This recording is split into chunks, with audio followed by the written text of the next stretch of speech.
Buenas tardes, ¿me escuchan? Bien, doctor. ¿Qué tal? ¿Y las imágenes están buenas?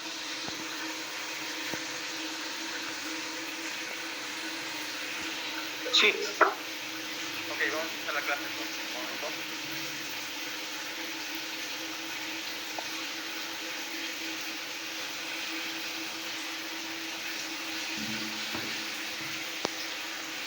Recording in progress.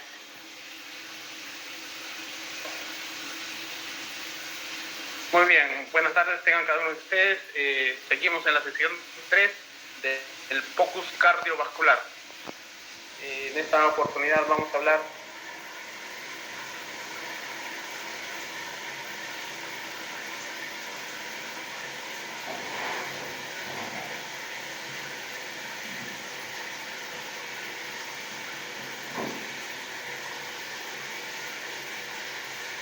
la importancia, la fisiopatología y sobre todo cuál es el rol de la ultrasonografía.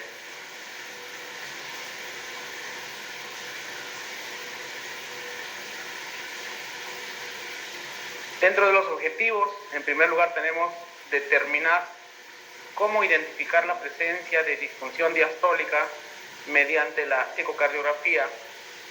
El otro objetivo importante es entender cómo estimar las presiones de llenado y el grado de disfunción diastólica del ventrículo izquierdo. Y como tercer punto, muy importante en realidad, y quizá el más difícil, es aprender a interpretar las presiones de llenado del ventrículo izquierdo pediátrico. Entonces, un poco para recordar la semana pasada, cuando hablábamos de función sistólica,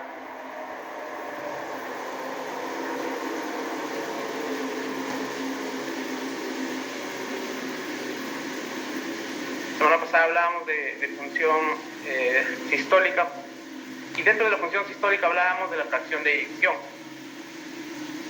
También dijimos que en la fracción de eyección, en cuidados críticos, en realidad no nos ayuda mucho, sobre todo cuando está normal.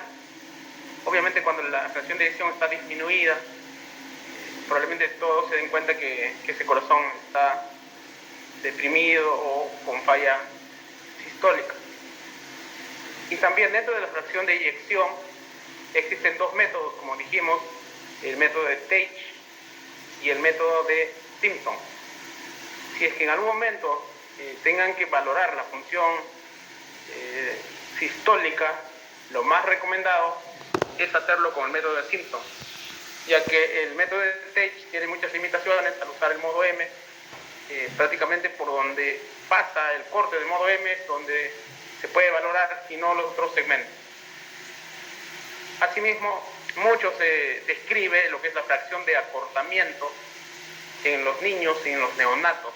Hay que tener muchísimo cuidado, al igual que interpretar la fracción de eyección, porque tiene las mismas limitaciones y es muy similar, o se usa incluso las variables del método de Tate. Por lo tanto, entonces, si la fracción de eyección no nos ayuda en cuidados críticos, ¿qué es lo que vamos a valorar en función sistólica? Ya habíamos dicho, es importante reconocer las ventanas, pero quizá una de las variables que sí deben aprender a valorar es la del gasto cardíaco y también del índice cardíaco. Entonces, eso principalmente, hay otros métodos también, pero muy importante es la valoración del índice cardíaco. Muy bien, si eso es la función sistólica, digamos, de manera resumida, ahora vamos a hablar de lo que es la diástole. Y como entenderán, quizá uno de los bastante estudiosos hace mucho tiempo es Nugget, y él, con otros colaboradores, sacaron ya la segunda edición en el año 2021 de la diastología, ¿no? Es decir, todo un libro para estudiar solo la diástole. Así que entenderán que no es tan simple, pero vamos a tratar de resumir en esta tarde. Entonces, la función ventricular sabemos que es una determinante principal del desenlace, tanto en niños y adultos, ya sea con cardiopatía congénita o con cardiopatía adquirida. Quiere decir, cuanto más falla ventricular, ya sea sistólica, y peor aún si tiene sistodiastólica, probablemente el pronóstico no sea tan bueno desde corazón, versus otro paciente que previamente no tiene ningún otro problema y, por ejemplo, hace sepsis, será diferente, a pesar de que haya falla cardíaca. La evaluación de la función diastólica en niños es realizada con mayor frecuencia mediante la ecocardiografía y está fuertemente relacionada con resultados clínicos y, por lo tanto, es importante evaluarla, ya que proporciona información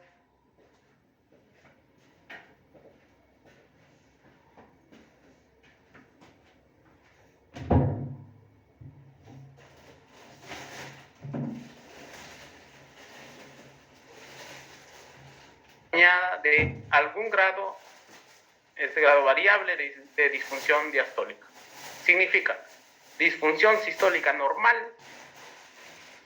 o función sistólica normal puede tener disfunción diastólica. Si la función sistólica está anormal, está alterada, de hecho que tiene algún grado de disfunción diastólica. Eso es lo que trata de decir. Entonces, por el contrario, la disfunción diastólica puede existir junto con los índices de función sistólica de BI normal. Entonces, en suma, puede tener función sistólica normal con disfunción diastólica. Existen pocos estudios de insuficiencia cardíaca diastólica, sobre todo en la edad pediátrica, pero cada vez más se habla de este tema porque es muy importante.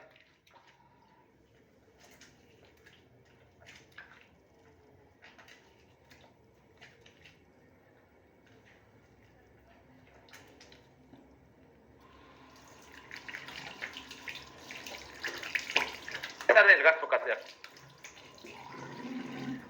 Función diastólica es, digamos, para mantener el gasto cardíaco, pero bajo una presión de la aurícula normal. Recuerden, no debe haber aumento de aurícula en este caso, estamos hablando de corazón izquierdo, de la aurícula izquierda sería en todo caso. Pero a ver, en algunos momentos pueden existir algunos escenarios, como por ejemplo, cuando ya los niños son más grandes, en adultos incluso, el estrés,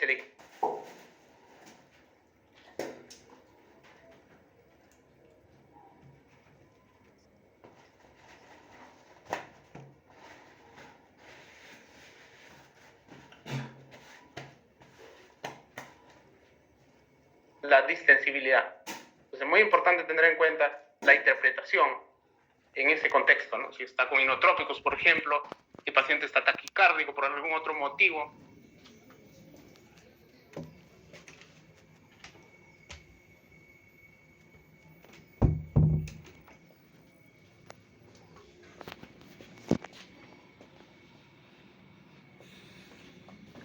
De la diástole, vamos a excluir algunas anormalidades, como por ejemplo, sobre todo la válvula mitral, estenosis o insuficiencia, o algunos pacientes que pueden tener prótesis de la válvula mitral. Ya esto puede dar valores un poco alterados y tienen propiamente, esto ya es terreno del cardiólogo para diastólica en estos casos.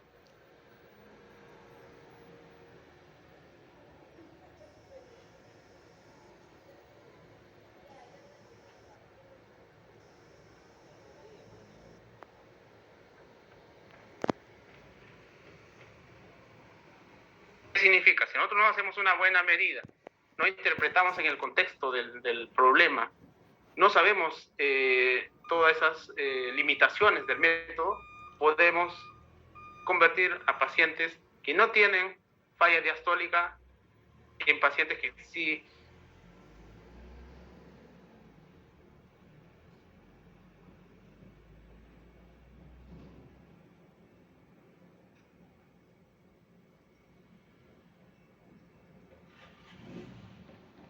Patrón relacionado con falla diastólica. Entonces, mucho con la interpretación, es por eso que no podemos cometer esos errores.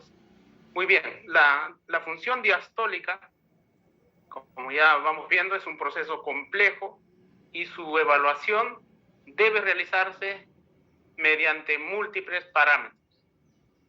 Por ejemplo, cuando se habla de la relación EA, la onda EA, lo único que te dice es el patrón de llenado. No se confundan. EA no es igual a hablar de función diastólica, porque es un solo parámetro, tiene que ser muchos parámetros. En niños, la evaluación de la función diastólica mediante la ecocardiografía ya de pronto es compleja, porque la mayoría de los parámetros son afectados, ya como le acabo de decir, por la edad, la frecuencia cardíaca. Por ejemplo, recuerden que un corazón taquicárdico desaparece la onda A, y más aún si este paciente tiene una cardiopatía congénita y esta es compleja, todo esto llevará a que la interpretación sea mucho más difícil incluso. Por lo tanto, para los niños en las unidades críticas, caracterizar la función diastólica es todo un desafío, no solamente por obtener las imágenes, sino para la interpretación en el contexto del tratamiento, de todo el soporte que tiene el paciente. Para poner este ejemplo, mientras desarrollamos el tema y ustedes van observando,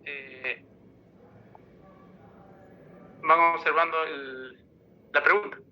Un recién nacido con estenosis aórtica severa se somete a una valvuloplastía con balón, pero continúa con gasto cardíaco bajo y requiere ventilación mecánica a pesar del alivio de la estenosis aórtica. Se sospecha de disfunción diastólica. ¿Cuál de las siguientes opciones es más consistente en este escenario? Número 1, una onda E y A fusionada sugiere una fisiología restrictiva. Una buena función sistólica del ventrículo izquierdo hace poco probable la disfunción diastólica. La aurícula izquierda no está sustancialmente dilatada y por lo tanto las presiones de llenado son bajas.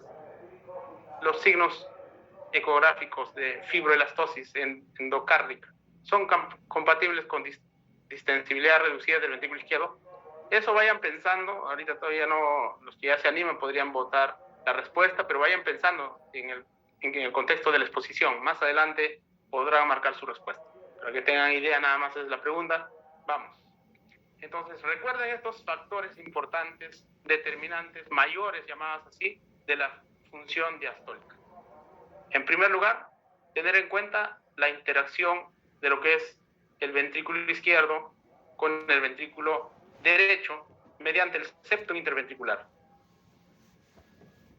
Es decir, puede haber presiones aumentadas en el corazón derecho, en el ventrículo derecho, van a desviar el septum hacia el lado izquierdo, o al revés. Este corazón, por falla sistólica prolongada, se dilata. Al dilatarse, lo que va a hacer es que el septum se desvíe hacia el corazón derecho. ¿Cuál es su importancia? Sabemos que el corazón derecho recepciona la precarga. Al estar de menor tamaño, la precarga del ventrículo derecho va a ir en poca cantidad hacia el pulmón. Y del pulmón, si fue poco, regresará poco a lo que es la aurícula izquierda. Y de la aurícula izquierda, esta precarga disminuida va a pasar al ventrículo izquierdo.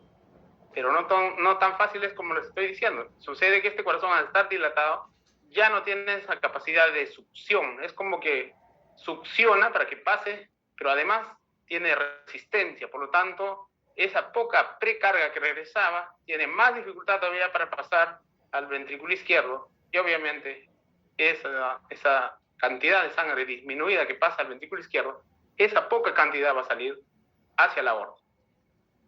Por lo tanto, el gasto cardíaco va a estar disminuido. El pericardio también tiene otro factor importante. Si hay derrame pericárdico, lo primero que va a colapsar es las cavidades derechas. Por lo tanto, este ventrículo derecho se va a volver pequeño y ya al círculo vicioso que decíamos, va a disminuir mucho más la precarga y obviamente pues toda esa cantidad de sangre que regresa al lado izquierdo va a ser menor y el gasto cardíaco se va a alterar disminuyendo. Por lo tanto, es importante valorar que no exista derrame pericárdico. Lo otro es la contracción auricular. ¿Qué tan efectiva es la contracción auricular para completar el llenado de la aurícula izquierda hacia el ventrículo izquierdo?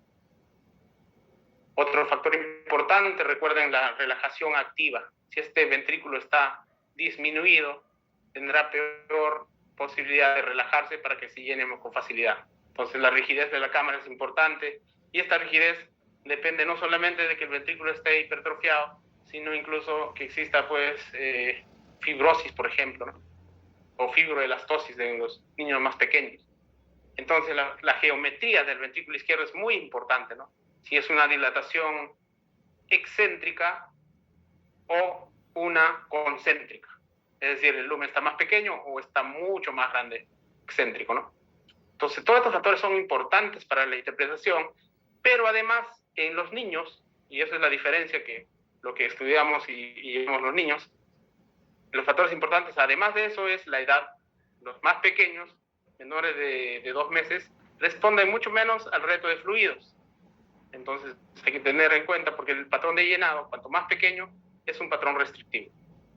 La frecuencia cardíaca, otro factor importantísimo. Si bien es cierto, la frecuencia cardíaca es muy importante para mejorar el gasto cardíaco. Recuerden que el gasto cardíaco es frecuencia cardíaca por volumen sistólico, pero esta frecuencia cardíaca muy alta hace que los tiempos sean tan cortos que haciendo el círculo vicioso va a hacer que el gasto cardíaco disminuya. Entonces es importante la frecuencia cardíaca. Y finalmente, pues en los niños, sobre todo con cardiopatía congénita, dependerá qué otros shunts o cómo están las cavidades, ¿no? Desviadas al lado izquierdo, al lado derecho, etc. Entonces, todos esos factores hay que tener en cuenta.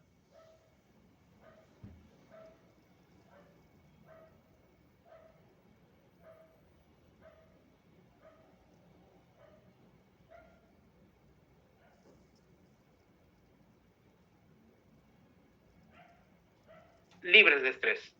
Entonces, acá tenemos la eyección sistólica, lo que hace el ventrículo disminuye el lumen, haciendo todo el esfuerzo máximo para que elimine a través de lo que es la aorta. Esa es la eyección sistólica. Luego de eso, de haber hecho esa contracción tremenda, este músculo que está todo engrosado se relaja. Por lo tanto, este ventrículo izquierdo se abre un poco más.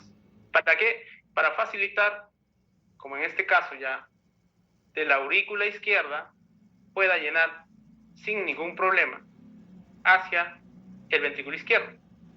La geometría del ventrículo izquierdo es importantísima en el sentido de que se comporta como que fuera un chupón, o sea, lo succiona a la aurícula izquierda, y eso permite un llenado inicial. Y luego de eso, como no es suficiente, para sacar lo último, como obviamente decimos sacar el impuesto, la aurícula izquierda se contrae y completa el llenado al ventrículo izquierdo. O sea, existirá un llenado inicial que tiene que ver mucho la succión del ventrículo izquierdo, por lo tanto tiene que tener una buena morfología, y luego una fase activa o tardía de lo que es contracción de la aurícula y completará el llenado. Eso lo vamos a ver más adelante al detalle. Muy bien, entonces esta fuerza de restauración, si el ventrículo no está preparado, está deformado, no va a ser efectivo. Este proceso que estamos hablando es dependiente, en primer lugar, de la arquitectura de las miofibrillas. ¿Cómo están dispuestas? ¿Están hipertrofiadas? ¿Está con fibrosis o no? La secuencia eléctrica.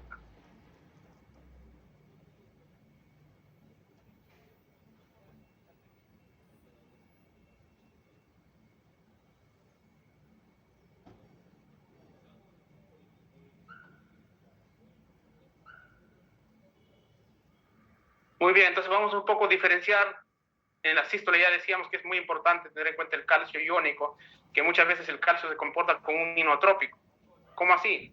Cuando el niño está con calcio bajo, con calcio iónico bajo, puede estar hipotenso, puede estar bradicárdico. Si usted reta calcio, por ejemplo, va a lograr que tenga mejor frecuencia cardíaca e incluso que ya no esté hipotenso. Así que mucho cuidado con lo que piensan, que el calcio siempre se debe poner diluido al doble, muy lento, y si hace bradicardia ya no se pone. Mucho cuidado. Será en el caso de que el niño ya está con calcio normal o alto, ¿no? Pero cuando está hipocalcémico es un inotrópico. Entonces es importante, participa en la contractilidad en la fase sistólica principalmente, y recordamos que es importante la arquitectura del ventrículo izquierdo. Mientras que en la diástole es importante ya la fase de relajación, que este ventrículo que tuvo una contracción se relaje y vuelva a llenado. Entonces, todo eso, ¿cómo lo traducimos digamos, en imágenes, cómo lo traducimos de ecocardio, veremos. Entonces, al tan igual que el calcio es importante, mucho más importante incluso son los otros elementos, el potasio, el magnesio, el fósforo. Recuerden, por más que esta sea una clase de ecocardiografía, no olviden optimizar el medio interno, ¿no? Que de eso va a depender una buena función, ya sea sistólica, diastólica. Entonces, ¿esto cómo lo llevamos a las imágenes? Acá lo que vamos a hacer es las ventanas, recuerdan, la apical 4 cámaras. Esta es una parte ampliada para un poco diferenciar. Entonces tenemos las 4 cámaras, el ventrículo izquierdo hacia arriba y la aurícula izquierda hacia abajo. Esta sería la válvula mitral. En la válvula mitral ponemos exactamente donde se unen, se coactan las valvas. Ahí exactamente usted pone el Doppler pulsado. En el ecógrafo es un PV doble, el Doppler pulsado. Y te va a salir esta imagen, en el cual viene la succión del ventrículo izquierdo, el llenado rápido, representando la E, y luego la contracción auricular, representando a la onda A. Si el paciente está taquicárdico, desaparece la onda A, y ya no podrías ver qué tan...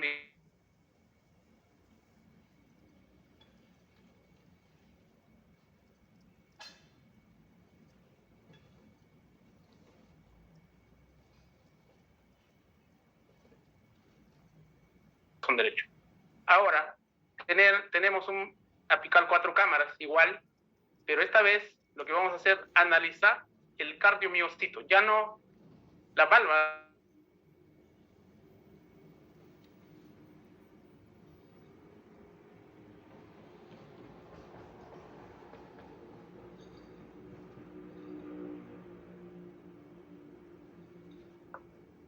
En suma sería un Doppler tisular. Y va a salir todo un trazado en el cual igual tenemos... ¿No que iban a ir al gimnasio? 5:30, hijo. Cierra. Cierra la puerta.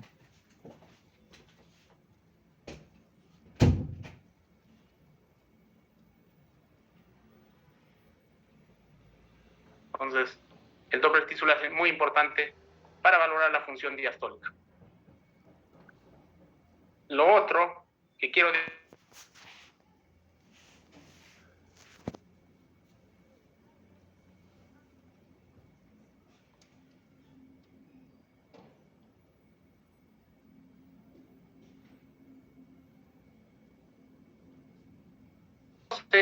bien por una variable única, tiene que ser muchas variables en el contexto clínico, obviamente.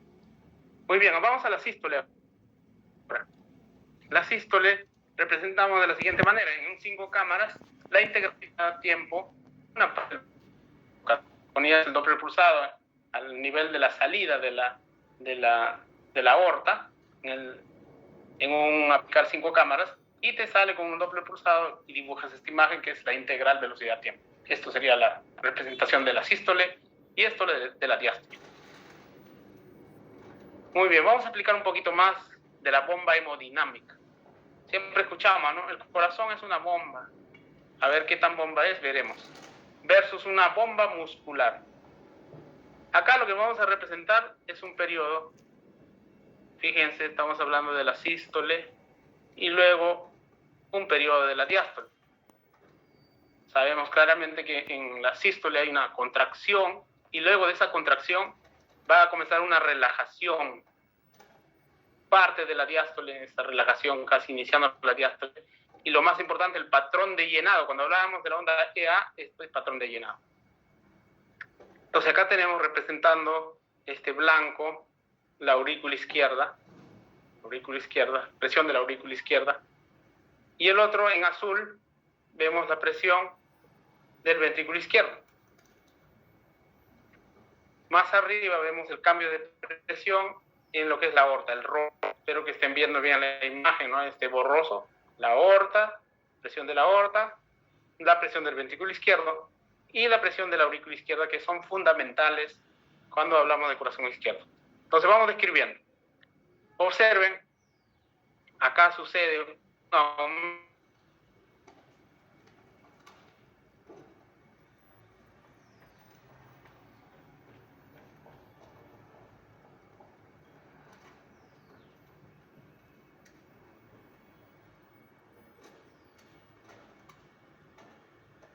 Al inicio aumenta un poco, pero después se mantiene.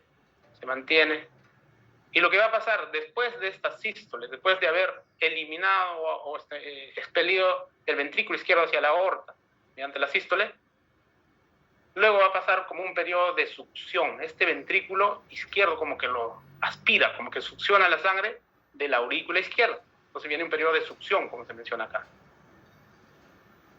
Y hay periodos, pues, los tiempos, ¿no?, de la diástole. Todos los periodos de la diástole que van formando. Entonces, este ventrículo, para hacer esta succión efectiva, tiene que tener una buena morfología, tiene que estar rítmico. Si está rítmico, no va a suceder esta succión y puede estar alterada. Para que se vuelva mucho más evidente lo que estoy hablando, acá vamos a ver los resultados de la descomposición del flujo intraventricular mediante el panel de Vortex. Es como un simulador. Entonces, este es el ventrículo izquierdo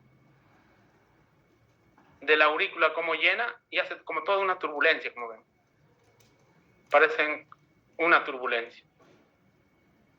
¿Ven? Miren cómo hace como un remolino lo que está succionando.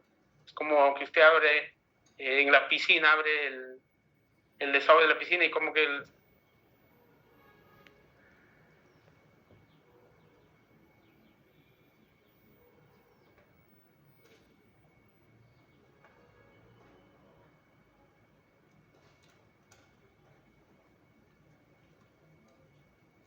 este es el ejemplo para representar el patrón de formación del vórtice normal en una vista apical de 3 cámaras durante la diástole temprana. Recuerden que la diástole temprana tiene que ver con onda E.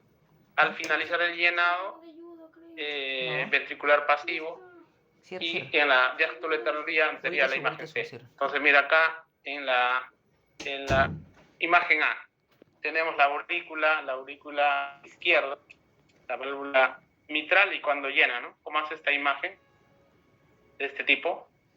Y luego de eso, ya al terminar casi la fase temprana, todo como genera como un remolino, la succión.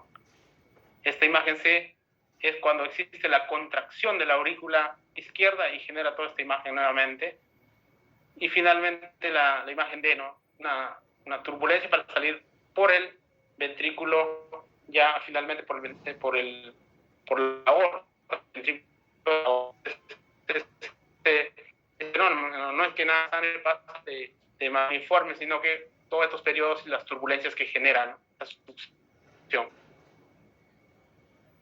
Esto para que vean mucho más exacto. Mira, todo lo que hacía periodo temprano hasta el periodo tardío, listo para ya salir por la aorta. Es la aurícula izquierda.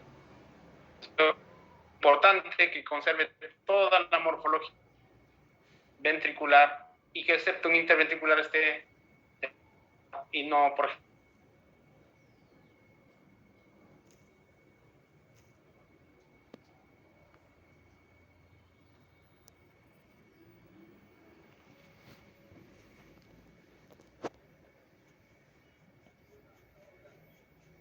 en la onda R y la T. Entre la R y la T decíamos que en el abecedario está la S, por lo tanto es el asístole. Representa acá el rojo la aorta, por lo tanto la eyección de la aorta.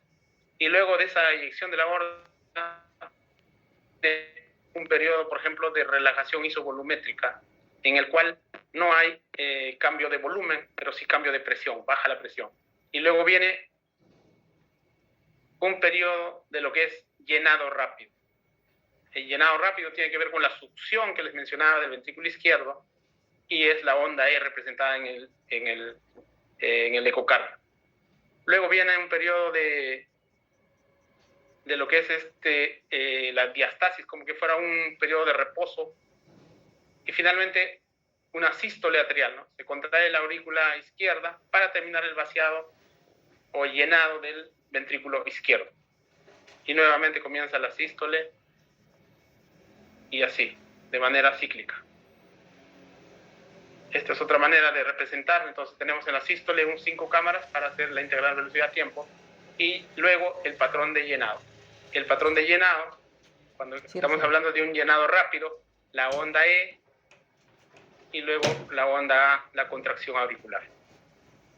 Ahí mucho más detallado, ¿no? Llenado rápido. ¿Cómo se saca? En 4 cámaras se pone el Doppler pulsado al nivel donde está las valvas de la mitral uniéndose, un Doppler pulsado, Con el otro, pues, y te sale con esta el onda, la onda y la Aikido. onda A. Con el de Aikido. Arriba debe estar, con el de Aikido, si no. Es importante recordar también las curvas de Frank y Starling, Otto Frank y Ernest Starling,